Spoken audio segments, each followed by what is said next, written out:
In my state of Vermont, and I know all over this country, all of our states are dealing with this horrific crisis of opiate and heroin addiction. Is that right?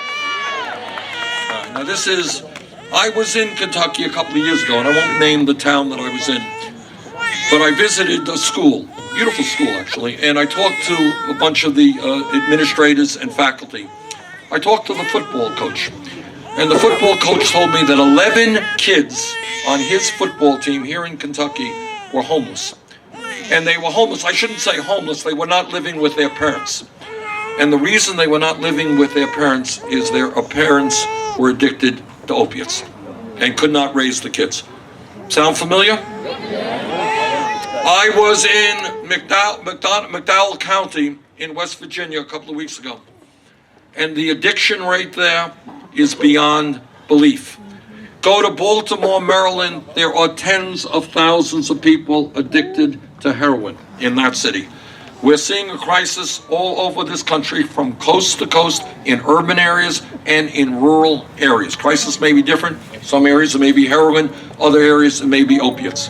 But we have a crisis and we have to deal with it because every single day people are dying of overdoses. And in my view, the most effective way, the realistic way to deal with that crisis is to understand that addiction is not a criminal issue, it is a health-related issue.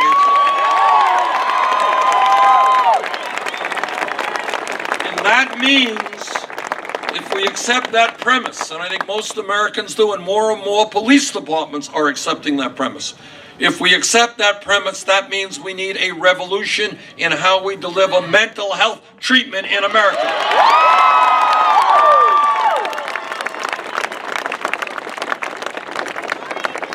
We need to make sure that mental health treatment is available to all people who are dealing with substance abuse right now. And if you are addicted, you need help today, not 6 months from today. And we should also recognize, and this is the truth, and what this campaign is about is trying to tell the truth, is that right now in America, today, this beautiful evening, there are thousands of people walking around on the streets of our country who are suicidal, and some of them are homicidal. And all of us know we don't have to go through it. The terrible murders, mass murders that we have seen with gun violence. And what we need to do in America is to make sure that every person has mental health treatment when they need it, not 6 months from now.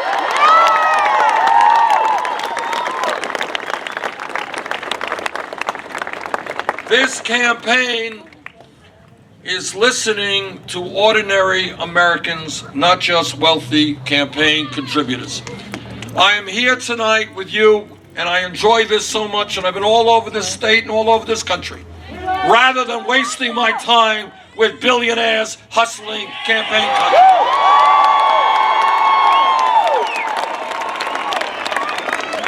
This is what democracy is about. And we are talking to young people in a way that I think a candidate has not talked to young people in a very long time. And this is what young people are telling me. They're asking me two questions. Number one, why is it happening today that in America, for the first time in the modern history of this country, our younger generation, if we do not turn this around, our younger people will have a lower standard of living than their parents. My dad came to this country at the age of 17 without a nickel in his pocket. He never made any money. We grew up low income. But he worked hard, and my mom worked hard in order to see their two boys do better financially than they did. That is called the American dream. And I dare say that every person here has had exactly the same experience somewhere in your family. Parents working hard so that their kids can do better than them. That's what the American dream is. And I say to the younger generation, we will not allow that beautiful American dream to die with your generation.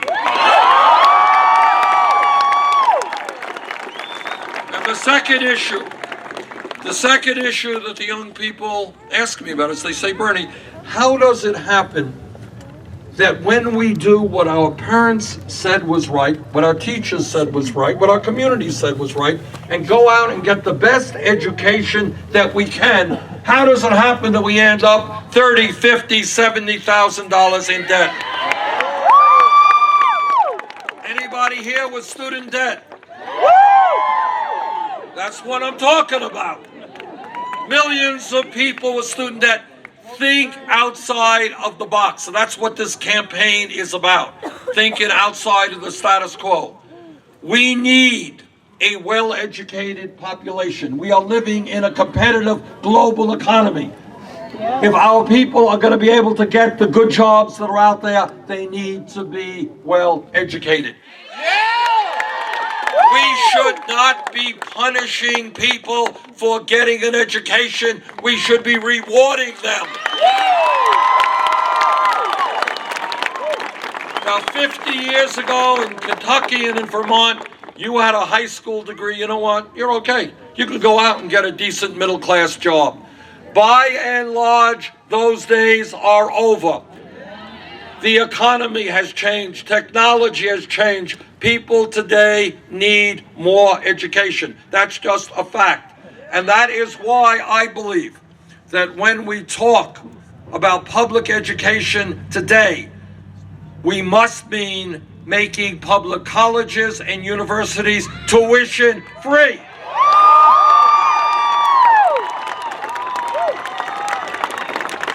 Does anybody here believe that that is a radical idea? No. It really isn't. I mean, it is such a commonsensical idea. Because for the future of our economy, we just need to have well-educated people. It is not a radical idea because you have countries like Germany, Scandinavia, and other places already doing it. Those countries are smart enough to understand that investing in their young people, the education of their young people, is investing in their future. We should learn that lesson. But the other related issue is student debt. People already have that debt. I was just in Elizabethtown a few hours ago, and talked to a young man there. And he said he has, I think it was $75,000 in debt. I may be wrong. I think it was that number. And he was paying 12% interest rates on his debt. And all over this country, that's particularly high, but all over this country, you got people paying 6, 8, 10% interest rates. In my view, what we should do is allow people who have student debt to refinance their loans at the lowest interest rates they can find. Now, my critics say, well, you know, Bernie, you're Santa Claus, you're giving away free tuition at public colleges, you want to substantially lower student debt. How are you going to pay for that? Let me tell you exactly how we're going to pay for that. This country 8, 9 years ago bailed out Wall Street. Today, Wall Street is doing just fine. I believe that we should impose a tax on Wall Street speculation. And that will bring in more than enough money to make public colleges and universities tuition free and substantially reduce student debt in this country.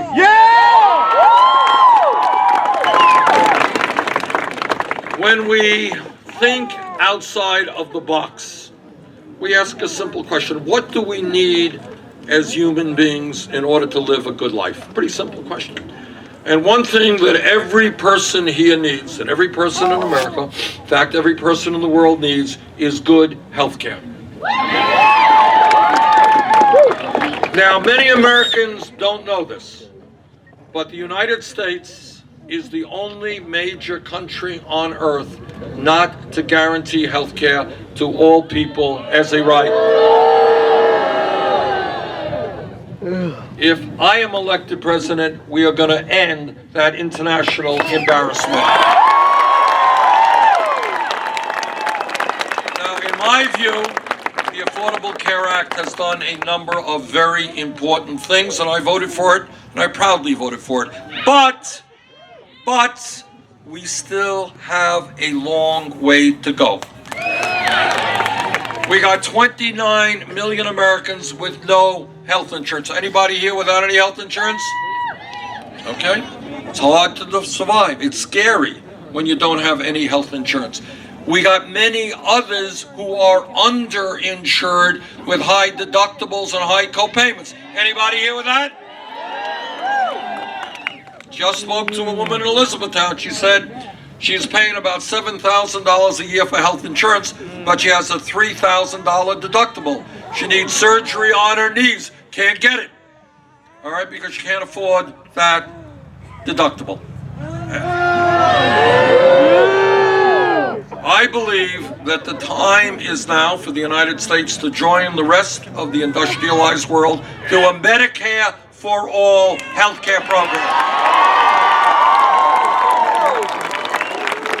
And that means, and this is what it means. It means, and think about what this means for America. It means when you get sick, you don't have to hesitate about whether or not you go to the doctor because you can't afford the deductible. Think about what it means if, God forbid, you end up in the hospital with a $100,000 debt. You won't have to worry about that if we have a Medicare for all healthcare system. And I'll tell you what else it means, and very few people talk about this. There are millions of people in America today who are staying at their jobs, not because they like their jobs, but because they have a decent health insurance program on that job. Is that right? If everybody in America has health care is a right, we can free up the entrepreneurial spirit of this country. You can go out and start your own business, and you will have health care for yourself and your family.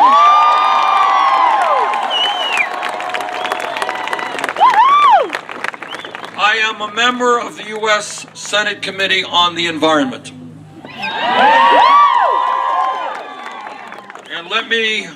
And in that capacity, I have spoken to scientists all over our country and all over the world. And what they say in almost a unanimous voice, climate change is real. Climate change is already causing devastating problems in our country and around the world. And climate change is caused by human activity. In my view, we have a moral responsibility. What are we? We are custodians of this planet. And we have a moral responsibility in our country and to work with China and Russia and India and other countries around the world to transform our energy system away from fossil fuel to energy efficiency and sustainable energy.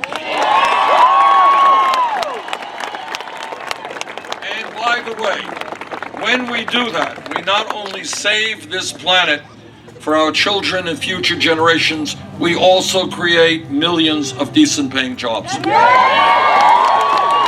I am more than aware, that in that transition, there will be workers in the fossil fuel industry, in coal and oil, who will be hurt. And that is why, in legislation that I have introduced, we've put $41 billion to make sure that those communities that are impacted by the energy transformation get the help they need, get the jobs they need, get the health care they need. Our job, and I say this as perhaps the strongest pro-worker member of the United States Senate, our job is to save the planet, not to hurt workers.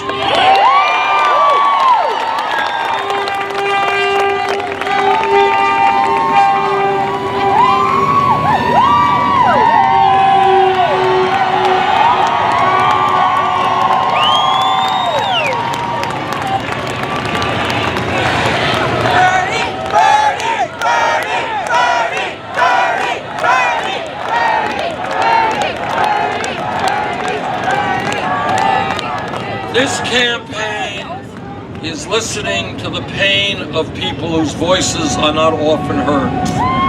We are listening to our Latino brothers and sisters. There are 11 million undocumented people in this country. We need to move toward comprehensive immigration reform and a path toward citizenship. This campaign is listening to the African American community. And they are asking how it can be that we can spend trillions of dollars on a war in Iraq we never should have gotten into. A war which I vigorously opposed, but somehow we don't have enough money to rebuild our inner cities.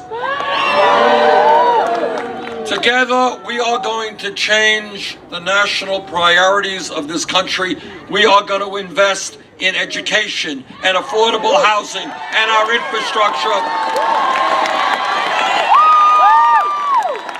Not in wars that we should not ever get into. This campaign is listening to our brothers and sisters in the Native American community. We owe them a debt of gratitude that we can never repay. They have taught us, among many other things, that as human beings, we are part of nature, must live, coexist with nature, and that if we continue to destroy nature, we are destroying the human species.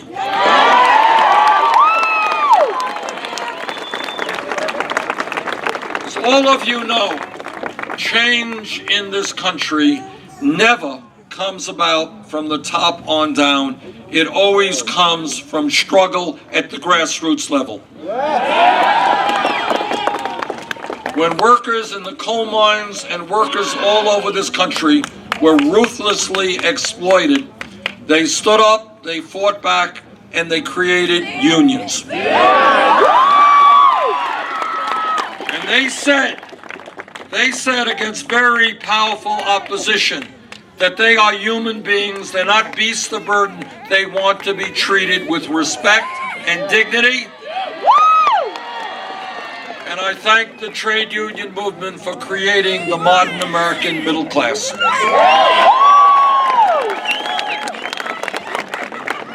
100 years ago, 150 years ago, in the midst of the abomination of slavery and segregation and terrible racism, African Americans and their allies said, the day will come in this country when we will be rid of all of this bigotry and racial hatred.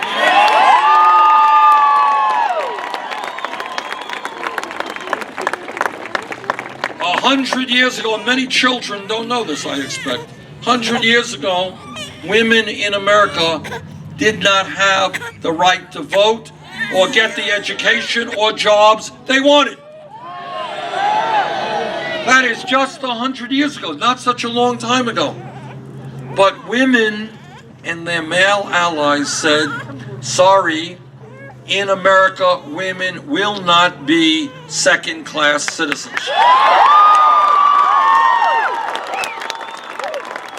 And when the establishment told women that their job in life was to stay home and have babies, they said,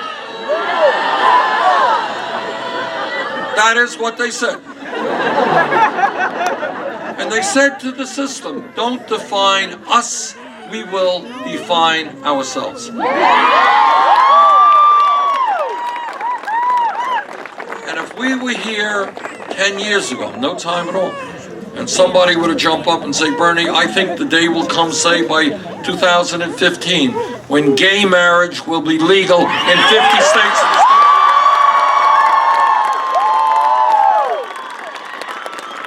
People would not have believed that that could be possible. But what happened is the gay community and their straight allies stood up and fought back against bigotry and homophobia.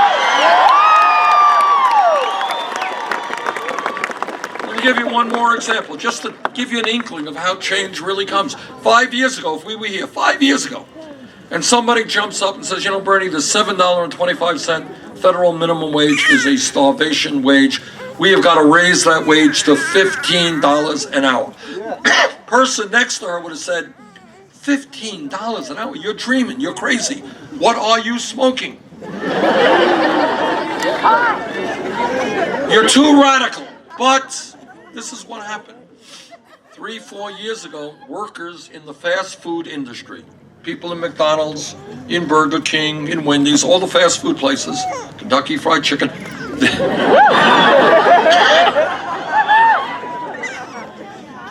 they went out on strike. They stood up and they said to their fellow Americans what is obviously true: they cannot make it on $7.25 an hour. And then, as a result of their efforts, a couple of years ago in Seattle, Washington, City Council there voted $15 an hour. San Francisco, Los Angeles, $15 an hour. California, New York State, $15 an hour. And if I'm elected president, Kentucky will have $15 an hour.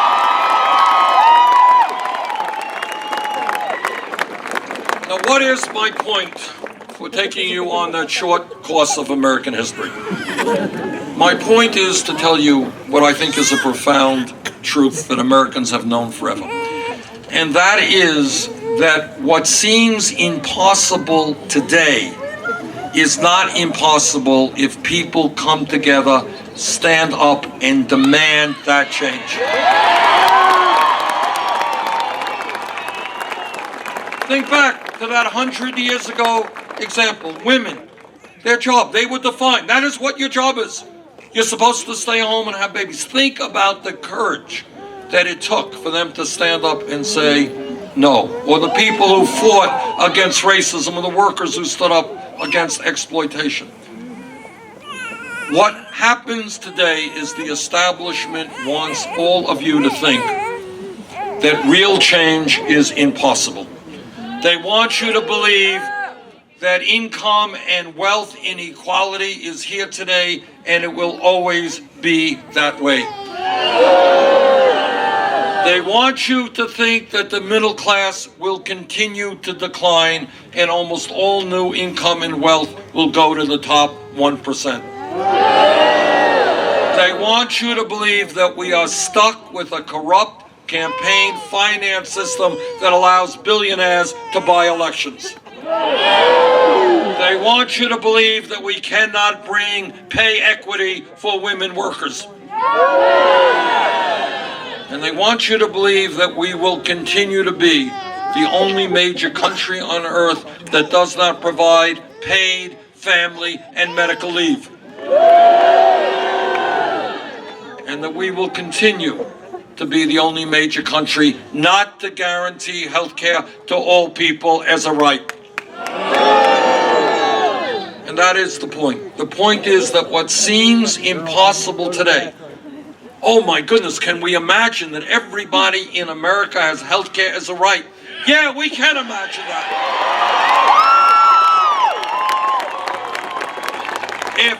I live 50 miles away from Canada. If every other country on earth, and Canada and all of Europe, can provide health care to all of their people, trust me, the United States of America can do the same. And yes, when we think big and are prepared to get involved politically, we can make certain that every kid in this country goes to college regardless of his or her income.